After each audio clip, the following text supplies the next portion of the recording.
Je sais pas si vous avez déjà vu Le Diable s'habille en Prada, c'est un peu ça. Là elle se tourne vers moi et me dit mais vous faites quoi? Il vient le moment de ma première Fashion Week. Hello tout le monde, j'espère que vous allez bien et aujourd'hui on se retrouve pour une nouvelle vidéo. Comme vous l'avez vu, aujourd'hui on se retrouve pour un nouveau format que j'ai appelé mes pires jobs dans le luxe. Certains d'entre vous ne le savent peut-être pas, mais j'ai pas travaillé qu'en boutique de luxe. J'ai quand même travaillé dans pas mal de secteurs du luxe parce que j'ai fait des études dans cette branche là et je vous en parlais sur Instagram et vous étiez plein à me dire bah tu devrais en faire une vidéo parce que quand tu vas dans les bureaux ou au siège, il y a énormément de choses qui se passent aussi. Je précise que comme les pires caprices, le nom c'est les pires mais c'est essentiellement des anecdotes qui vont être cheloues, qui vont être bizarres ou qui méritent juste d'être racontées. Bon effectivement des fois il y a le pire du pire mais voilà. J'ai choisi ce titre juste pour que vous fassiez le rapprochement direct avec les pires caprices que j'ai vus en boutique de luxe. Et aussi je précise que les anecdotes que je raconte ça se passe pas genre tous les jours et bien évidemment chaque poste est différent. J'ai adoré travailler dans le secteur du luxe, je crache pas du tout dedans. Avant de commencer la vidéo, pour les accros au shopping comme moi, j'ai un méga bon plan. Je voulais vous parler de ma nouvelle carte bancaire qui est la Mastercard Zen. Bon déjà j'ai mis un petit bout de papier ici pour pas que vous voyez mes informations et moi j'ai la version en dur mais tu peux avoir aussi la version directement digitale sur ton téléphone. En gros c'est une carte bancaire de shopping qui est connectée à une application qui permet de rendre le shopping en ligne zen. T'as trois avantages principaux avec cette carte qu'on appelle les Zen et Fit. T'as l'extension de garantie de 1 an des appareils électroniques, il suffit de payer avec une carte Zen. Autre avantage c'est Zencare si t'as un problème avec une transaction en ligne comme par exemple un produit erroné, cassé, perdu etc. ou que tu ne le reçois pas du tout, Zen va s'occuper de tout, ils vont tout prendre en charge, ils vont traiter le problème avec un taux de réussite qui sera bien plus supérieur et surtout ce sera beaucoup plus rapide avec eux parce que c'est vraiment une équipe de professionnels. Et dernier avantage mais pas des moindres, t'as zéro frais quand tu fais tes achats en ligne, surtout sur les sites étrangers comme par exemple AliExpress ou Amazon dans d'autres pays. Évidemment les copains, si vous voulez changer de carte bancaire pour passer à la Mastercard Zen, j'ai un petit code promo, donc avec le code promo qui s'affiche à l'écran, tu vas avoir l'application Zen qui est gratuite pendant 120 jours. Initialement quand tu télécharges l'application elle est gratuite pendant 30 jours, mais là avec mon code promo ça te donne des jours en plus puisque tu passes à 120 jours. Donc voilà, je te mets tous les liens en barre d'infos et c'est parti avec la vidéo. Alors première anecdote, je travaillais à Paris au showroom d'une très grosse marque de luxe internationale qui fait du prêt-à-porter, des accessoires, de la haute couture, bref tout type de produits que tu vas trouver dans le secteur du luxe, ils le font. J'étais assistante showroom, donc c'était un poste qui était clairement au siège. Donc pour ceux qui savent pas en fait, dans le secteur du luxe tu vas avoir énormément de postes basés surtout essentiellement autour du marketing, de la communication, des ressources humaines etc.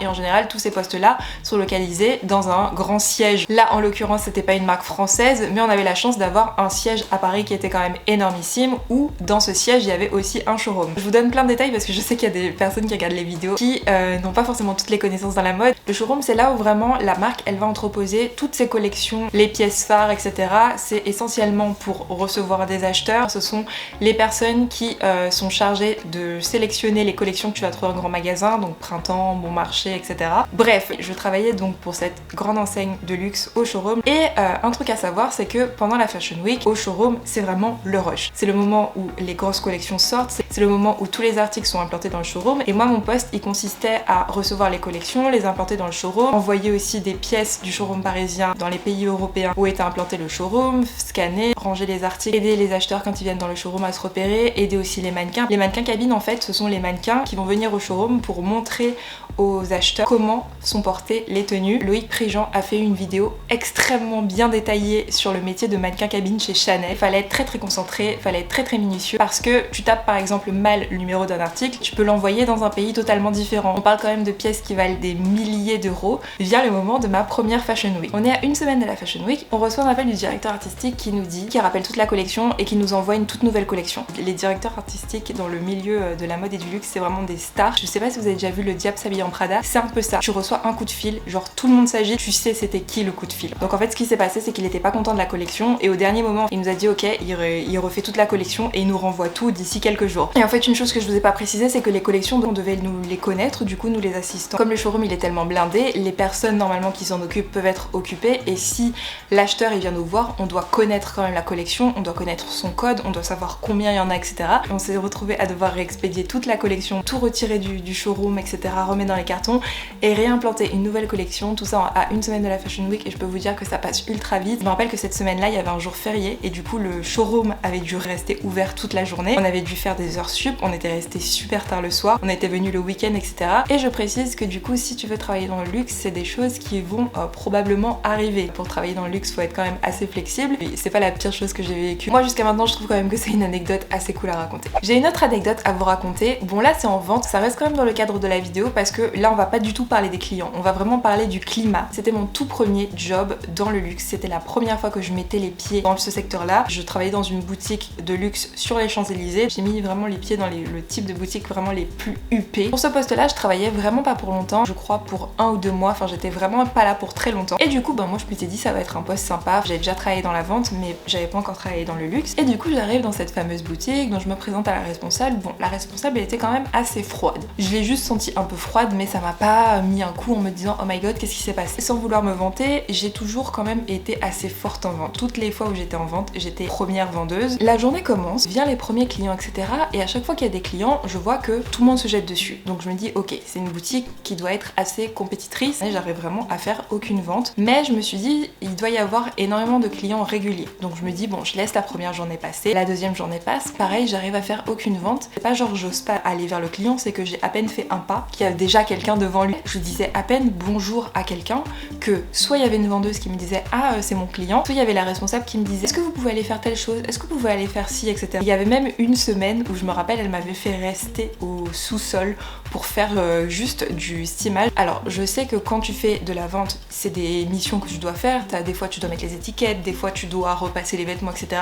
Mais là pendant une semaine genre c'était que moi, normalement il y a des roulements et tout donc j'ai trouvé ça trop bizarre. Et au final après 2 semaines, donc une semaine où j'ai pas réussi à vendre et une deuxième semaine où j'ai passé ma semaine à repasser, je me dis ok je vais mettre les bouchées doubles, j'avais pas envie d'aller embêter la responsable avec ça puisque je me suis dit elle va se dire oh là là voilà quoi elle se plaint genre d'arriver. Troisième semaine je décide de mettre les bouchées doubles et du coup je réussis à sécuriser entre guillemets un client. Elle voulait acheter une robe donc je l'aide, je l'aiguille sur la robe, je choisis le modèle.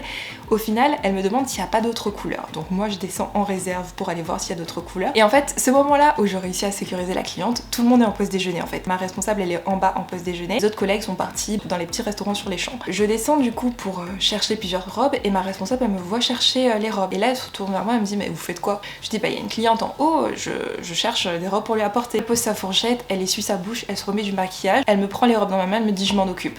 J'ose pas trop réagir et je la laisse remonter et aller s'occuper de la cliente, je reste à côté et je me dis peut-être que dans le luxe t'as peut-être un temps d'observation avant de vendre et tout.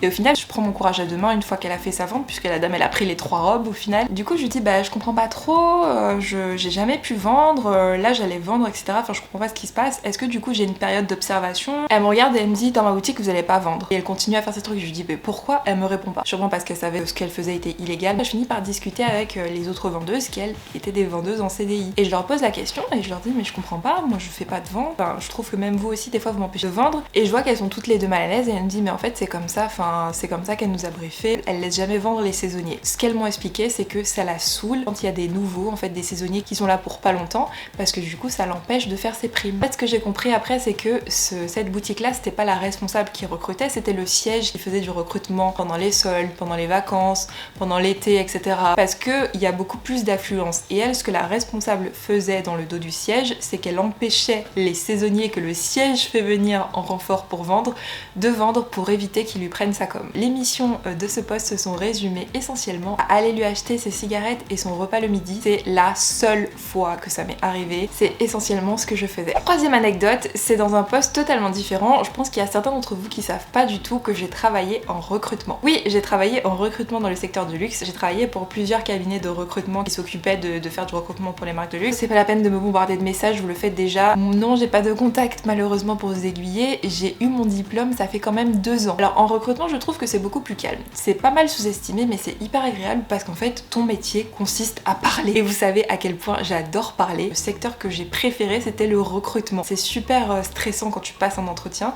mais quand tu passes de l'autre côté, c'est hyper intéressant. Le matin je faisais passer des entretiens et l'après-midi je faisais de la prospection téléphonique. En fait j'appelais les marques de luxe pour leur demander s'ils voulaient que le cabinet de recrutement s'occupe de faire le recrutement. C'est dommage que vous m'ayez pas connue à cette époque-là parce qu'une de mes missions principales c'était de mettre des CDD dans les grands magasins le week-end et les étés. Malheureusement j'ai plus les contacts directs de ces personnes-là. J'ai passé mon temps à avoir des échanges avec les gens donc en soi c'était un métier relativement cool. Il m'est arrivé pas mal de rencontres un peu épiques dans ce poste-là. Mais je crois que l'anecdote la plus chelou que j'ai eue, c'est que un jour en fait je faisais passer des recrutements pour une grande enseigne de luxe. C'est pour une boutique à l'avenue Montaigne. C'est une boutique qui est quand même très prisée, genre quand tu vois ce nom-là t'as envie d'y travailler. Et du coup j'ai fait passer des entretiens etc.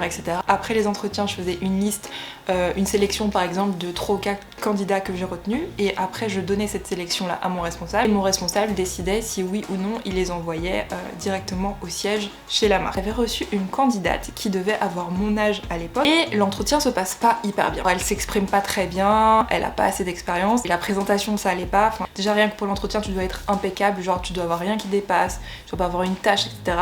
La présentation, c'était pas terrible, très blasée. Elle est arrivée dans l'entretien avec moi comme si elle avait déjà le poste. Du coup, l'entretien se termine, mais au final, je la retiens pas. Après les entretiens, je rappelais tout le monde ou j'envoyais des mails à tout le monde, que ce soit positif ou négatif. Parce que moi, justement, j'avais déjà vécu des moments où t'es dans l'attente de savoir si t'as le poste ou pas, et au final, on te donne jamais de réponse. J'envoie l'email type que malheureusement sa candidature n'est pas retenue. Après-midi, je reçois un coup de fil, elle m'appelle au bureau, elle me demande un petit peu plus d'informations. Très honnêtement, je lui explique que son profil ne correspondait pas, donc que je savais que pour cette maison-là, ça allait pas passer, mais que si elle voulait, on pouvait reprendre rendez-vous et que je pouvais lui donner des conseils, que je peux aussi garder son nom pour commencer dans du milieu haut de gamme, mais que je pouvais pas directement la mettre dans du luxe. Elle monte les échelons et qu'elle apprenne du coup à s'exprimer dans ce secteur-là. Donc je lui explique ça de manière très quand même pédagogue. Et là elle commence à s'énerver, genre oui comment ça j'ai pas d'éloquence, comment ça je peux m'exprimer, vous savez pas qui je suis. Et je lui explique par contre que j'ai du travail, que je vais pas pouvoir rester au téléphone. Là j'entends une voix masculine au téléphone qui dit passe-la moi. Et je me retrouve au téléphone avec son père qui me demande en gros pourquoi j'ai pas pris sa fille, etc. etc. Là clairement la scène est ahurissante. J'explique très poliment au monsieur que je vais devoir raccrocher parce que là l'appel devient un petit peu trop personnel